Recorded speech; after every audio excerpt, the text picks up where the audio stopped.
Hello friends, welcome again to my YouTube channel. आज की इस वीडियो में मैं आपको गूगल एडसेंस अप्रूवल के बारे में कुछ बहुत ज़्यादा इंपॉर्टेंट चीज़ें बताने वाला हूँ, जिनको आपको फॉलो करना है, ध्यान में रखना है। आपको इजीली एडसेंस का अप्रूवल मिल जाएगा।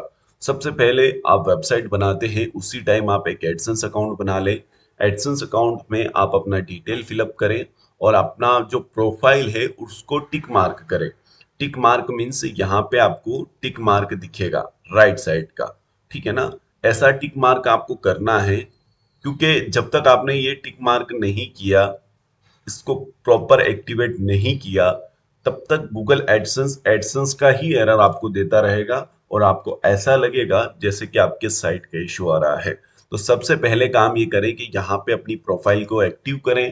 अब सम टाइम क्या होता है कि हम लोग प्रोफाइल फिलअप कर देते हैं, लेकिन वो एक्टिव नहीं हो पाती है, बहुत दिनों से नहीं हो पाती है। तो उसका भी मैं आपको एक मेथड शेयर करने वाला हूँ, जिसमें कि आपको 100% आपका जो ये एक्टिवेशन है वो पूरा हो जाएगा। तो उसके लिए आपको क्या करना है, आपको एडमोब पे जाना है और डायरेक्टली आपको एडमोब अप्लाई कर देना है। एडमोब में आपको पर्सनल कोई भी डिटेल भरने की जरूरत नहीं है, डायरेक्टली आप एडमोब आपका अप्लाई हो जाएगा अगर आपने पहले गूगल एडसेंस में प्रोफाइल बनाई हुई है। तो मैं जीमेल में जाके आपको दिखा देता हूँ कि मैंने श्योरिटी कैसे लेता हूँ, क्योंकि एडसेंस में बहुत टाइम में आपको गूगल एडसेंस का जो मेल आता है वो काफी टाइम में आता है, लेकिन यहाँ पे आपको एक मेल आ जाता है, great news, your account is now approved. अगर आपका पेमेंट डिटेल सही नहीं होता है तो एडमोब आपको रिजेक्शन दे देता है, जहां से हमको ये पता चल जाता है कि हमारी वेबसाइट में अभी हमारा फर्स्ट स्टेप, हमारा पेमेंट प्रोफाइल भी ओके नहीं है, तो इसे हमें सही करने की जरूरत है। ये मेथड क्लियर हो जाने के बाद, आपने श्योर कर लिया कि ये चीज हमारा क्लियर है, उसके बाद आप नेक्स्ट स्टेप की तरफ जा सकते हैं। नेक्स्ट स्टेप क्या है? आपका वेबसाइट। आपने अपनी वेबसाइट पे कितने आर्टिकल पब्लिश किए हैं? आज के समय में अगर आपने 50 आर्टिकल से नीचे पब्लिश किए हैं तो अप्लाई मत करना, अप्रूवल नहीं मिलेगा। 50 प्लस आर्टिकल्स आपके ब्लॉग पे होने चाहिए और सभी आर्टिकल्स यूनिक होने चाहिए, एक सही तरीके से प्रेजेंट होने चाहिए। डिजाइनिंग ऐसा होना चाहिए आर्टिकल का कि बंदा जब पढ़े तो उसको अच्छा लगे। अभी मैं आपको अपनी वेबसाइट का एक डिजाइन दिखा देता हूँ। आप डिस्क्रिप्शन में लिंक है, डायरेक्ट जाके भी चेकआउट कर सकते हैं कि कैसा डिजाइन है, लेकिन मैं थोड़ा बेसिक बेसिक चीजें यहाँ पे आपको बता देता हूँ।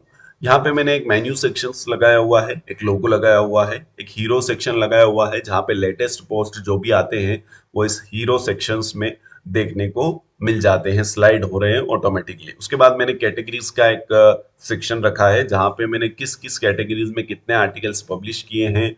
व्यू पोस्ट पे क्लिक करके बंदा डायरेक्ट इस कैटेगरी में जाना चाहता है तो वो भी देख सकता है। उसके बाद एक एडसेंस का एड यूनिट का जो है सेक्शन दिया हुआ है, एक एड यूनिट जहां पे लग सके, उसका एक सेक्शन बनाया हुआ है। उसके बाद लेटेस्ट पोस्ट, जो हमारी वेबसाइट पे लेटेस्ट पोस्ट अपडेट हो रहे हैं वो दिए हैं। उसके बाद यहाँ पे ऑल कैटेगरीज में आप फिल्टर आउट भी कर सकता है बंदा कि उसको किस कैटेगरीज में आर्टिकल्स को रीड करना है। तो इस तरह से कुछ मैंने आर्टिकल्स बनाए हुए हैं। अब जो ये चीज होती है डिजाइनिंग को लेकर, आर्टिकल्स को लेकर, आपको श्योर होना है कि आपके ब्लॉग पे 50 प्लस आर्टिकल्स होने चाहिए। 50 प्लस आपकी वेबसाइट्स पे ब्लॉग पोस्ट होने चाहिए। ओके, और आपका डिजाइन कैसा होना चाहिए वो भी मैंने आपको दिखा दिया। प्रॉपर इस तरीके का डिजाइन आपको बनाना है।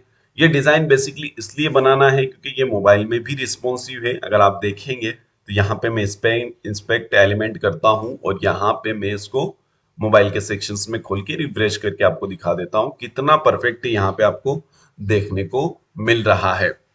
यहाँ पे मैंने एक ये लोडिंग बटन लगाया हुआ है, क्योंकि जब भी कोई बंदा रिफ्रेश करेगा तो उसके सामने नए आर्टिकल्स दिखेंगे, तो इसलिए ये रिफ्रेश बटन भी मैंने ऐड कर रखा है। चाहे तो बंदा यहाँ से रिफ्रेश करके भी डायरेक्टली अपडेशन कर सकता है, जो भी नए पोस्ट अपडेट होंगे उसको शो हो जाएंगे। तो कुछ इस तरह का रिस्पॉन्सिव डिजाइन है। तो डिजाइन भी अच्छा होना चाहिए, कंटेंट भी 50 प्लस होना चाहिए। अब सेकंड चीज आती है कि कंटेंट लिखना कैसे है। लिखने के लिए सबसे पहले मैं अपना कोई भी एक ब्लॉग पोस्ट आपको दिखा देता हूँ। जैसे कि यहाँ पे एक भारत माता ड्रेस ये है, या फिर कोई भी, एक मिनट यही दिखा देता हूँ, ये वाला आर्टिकल्स दिखा देता हूँ। सो यहाँ पे मैं क्लिक करता हूँ, इसके कीवर्ड्स को कॉपी करता हूँ। कीवर्ड्स को कॉपी करने के बाद यहाँ पे मैं आ जाता हूँ, यहाँ पे एक सेकंड, यहाँ पे मैं आ जाता हूँ, कीवर्ड्स को डाल देता हूँ। कीवर्ड्स को डालने के बाद हम लोग क्या करते हैं, नॉर्मली आगे पीछे कॉमा लगाते हैं कंपटीशन चेक करने के लिए। कंपटीशन चेक करने के लिए अगर हम लोग देखेंगे तो यहाँ पे कोई भी कंपटीशन नहीं है। इसका मतलब मैं इस पे आर्टिकल लिखूंगा तो मुझे लो वैल्यू का इशू फेस नहीं होगा। उसके अलावा भी मैंने कंपटीशन नहीं होने के अलावा भी मैंने एक बहुत अच्छे से प्रेजेंट किया है। आप देख सकते हैं कितने वर्ड्स का आर्टिकल, कितना बड़ा आर्टिकल्स मैंने यहाँ लिखा है, और ये एआई से लिखा हुआ है।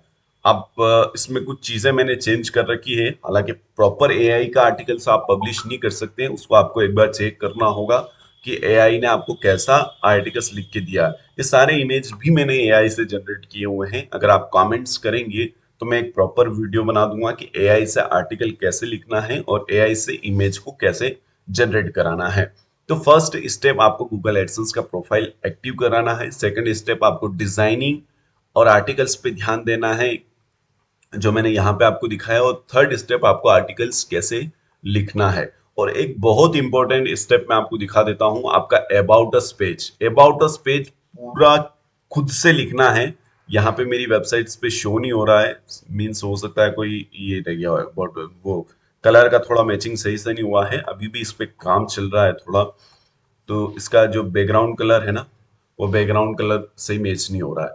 अभी मैं अबाउट अस पेज को आपको दिखा देता हूँ। अबाउट अस पेज में प्रॉपर आपको खुद से टाइप करना है, सभी चीजें अच्छे से बताना है, आपके बारे में बताना है और आपकी वेबसाइट्स के बारे में बताना है। आप कैसा कंटेंट पब्लिश करते हैं वो बताना है। एआई से जनरेट नहीं करना है, एआई से जनरेट कर भी लें तो वही लाइन अपने को खुद से लिखना है। अबाउट अस पेज पे बहुत ज्यादा ध्यान देने की जरूरत है।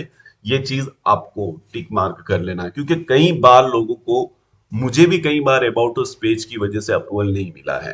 तो अबाउट अस पेज बहुत अच्छा और क्लीन बनाएं। आपको एक एक स्टेप समझ में नहीं आती है तो आप वेबसाइट को विजिट कर लें और चेक करके भी आप सीख सकते हैं, ऑब्जर्व करें। क्योंकि जब तक आप चीजों को देखेंगे नहीं, समझेंगे नहीं, आप उनको चेंज नहीं कर सकते हैं। ये जनरेट प्रेस का थीम है, एक बार और मैं आपको बता दूं, ये मैंने कस्टम डिजाइन बनाया हुआ है। और कस्टम डिजाइन आप भी बना सकते हैं। आपको नहीं बनाते याद है तो इसके लिए भी एक प्रॉपर वीडियो चाहिएगा, क्योंकि इस वीडियो में सभी चीजों को कवर करना पॉसिबल नहीं है। तो ये चीज आपको ध्यान रखना है। अबाउट अस पेज को भी बहुत ज्यादा ध्यान में रखने की जरूरत है, वरना इसकी वजह से भी हमें अप्रूवल नहीं मिलता है। प्रॉपर कैटेगरीज आपका सेक्शन होना चाहिए। आपके ब्लॉग का अबाउट अस का सेक्शन कितना क्लीन बना रखा है मैंने, लोगों के साथ एक वेबसाइट्स का अबाउट अबाउट अस बना रखा है। जैसे कि फैबीटेक पर आपका स्वागत है। ये एक भरोसेमंद ऑनलाइन शॉपिंग वेबसाइट है जहां पे आपको मिलते हैं बच्चों के लिए शानदार एथिकल कपड़े, फैशनेबल ड्रेसेस और यूनिक होम डेकोर आइटम्स। हमारी हर प्रोडक्ट टीम ध्यान से चुनती है ताकि आपका बेहतरीन क्वालिटी और सही कीमत पर प्रोडक्ट मिले। हम चाहते हैं कि आपका शॉपिंग अनुभव आसान और सुरक्षित और संतोषजनक हो। तो ये ऐसी चीजें आपको ऐड करने की जरूरत है, क्योंकि आज के टाइम में 2017-2018 में जैसे अप्रूवल मिलता था, आप ब्लॉग को अप्लाई करते थे, वैसे अप्रूवल आपको नहीं मिलेगा। अब सेकंड चीज आती है कि मैंने सब कुछ क्राइटेरिया कंप्लीट कर रखा है, फिर मैं एडसेंस को क्यों अप्लाई नहीं कर रहा हूँ। लास्ट स्टेप आता है जो बहुत ज्यादा इंपॉर्टेंट है, वो है पेज सेक्शंस। अभी मेरे 8 पेजेस ही इंडेक्स हुए हैं। जब तक मेरे 40 से ज्यादा पेज इंडेक्स नहीं हो जाते तब तक मैं गूगल एडसेंस के लिए अप्लाई नहीं करूंगा। बहुत सारे लोग आर्टिकल्स तो डाल देते हैं लेकिन ध्यान नहीं देते इंडेक्स नहीं हुए। अभी मैं इंडेक्सिंग पे काम कर रहा हूँ, इंडेक्स का मैनुअल सर्च कंसोल में ऐड कर रहा हूँ, धीरे धीरे इंडेक्स हो रहा है। लेकिन लोग क्या करते हैं, पहले ही अप्लाई कर देते हैं। आप पेजेस सेक्शंस में जाओ, यहाँ पे देखो कौन से एरर्स आ रहे हैं, उन एरर्स को समझने की कोशिश करो क्यों आ रहे हैं। चैट जीपीटी की मदद लो फिक्स करने के लिए, और नहीं होता है तो फिर कमेंट करके बताओ, मैं आपको एक मेथड बताऊंगा जिसकी मदद से आप फिक्स कर सकते हैं। लेकिन यहाँ पे अगर आपके आर्टिकल्स इंडेक्स नहीं है तो आपको अप्लाई करने की जरूरत नहीं है। तो मुझे उम्मीद है आज के इस वीडियो से आपको बहुत कुछ सीखने को मिला है। वीडियो अच्छा लगा हो तो वीडियो को लाइक करें, चैनल को सब्सक्राइब करें और ज्यादा से ज्यादा शेयर करें। Thank you, all the best.